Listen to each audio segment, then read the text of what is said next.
Buenos días. How are you? Aprovechando los conceptos de BOT y BOPH para impulsar el crecimiento y estudiar riesgos en las pequeñas y medianas empresas. Introducción, las pequeñas y medianas empresas, small medium scale businesses, pymes, suelen operar en entornos de incertidumbre, márgenes ajustados, recursos limitados y una presión competitiva constante. Para prosperar, los líderes deben tomar decisiones más inteligentes sobre precios, abastecimiento, expansión y gestión de riesgos. Dos conceptos poderosos pero a menudo pasados por alto. Balance de comercio, BOT, y balance de pagos, BOPH. Balance of trade, balance of payment. Pueden proporcionar la brújula estratégica que las pymes, small, medium enterprises necesitan para crecer y ser resilientes. ¿Qué son BOT, BOPH? What is BOT and what is BOP?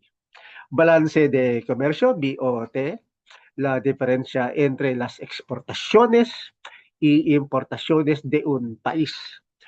Un BOT positivo significa que las exportaciones superan las importaciones, mientras que un BOT negativo significa lo contrario.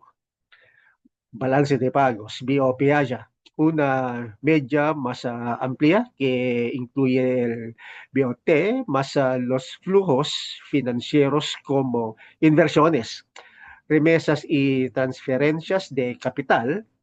Refleja las transacciones económicas totales entre un país del mundo. Para las pymes, estos no son solo términos macroeconómicos abstractos, influyen directamente en los costos, la demanda y la exposición al riesgo, porque las pymes deberían preocuparse.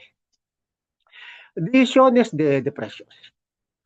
Los tipos de cambio moldeados por BOT, BOPH, afectan el costo de las materias primas importadas. Un déficit comercial puede debilitar la moneda local, encareciendo las importaciones. Las pymes que compran globalmente deben anticipar estos cambios para fijar precios competitivos y rentables. Estrategias de abastecimiento. Las tendencias del BOT revelan que industrias son fuertes exportadoras. Las pymes pueden alinear su abastecimiento con sectores que se benefician de condiciones comerciales favorables. Ejemplo, si Filipinas muestra una superávit, una exportaciones agrícolas, las pymes de procesamiento de alimentos pueden encontrar cadenas de suministro estables localmente en lugar de depender de importaciones volátiles. Oportunidades de expansión. Los datos LBOPEA destacan hacia donde fluyen las inversiones extranjeras. Las pymes pueden identificar mercados con fuertes entradas de capital como terreno fértil para expandirse. Por ejemplo, si el sudeste asiático muestra crecientes flujos de capital. Las pymes puedan priorizar asociaciones regionales o entrada a estos mercados. Gestión de riesgos. Los cambios en BOT y BOPEAYA señalan posibles volatilidades, cambiaras, restricciones comerciales o fuga de capitales. Las pymes pueden cubrir riesgos diversificando proveedores, asegurando contratos en futuro o equilibrando exposición doméstica e internacional. Aplicaciones prácticas para las pymes. Planificación de escenarios.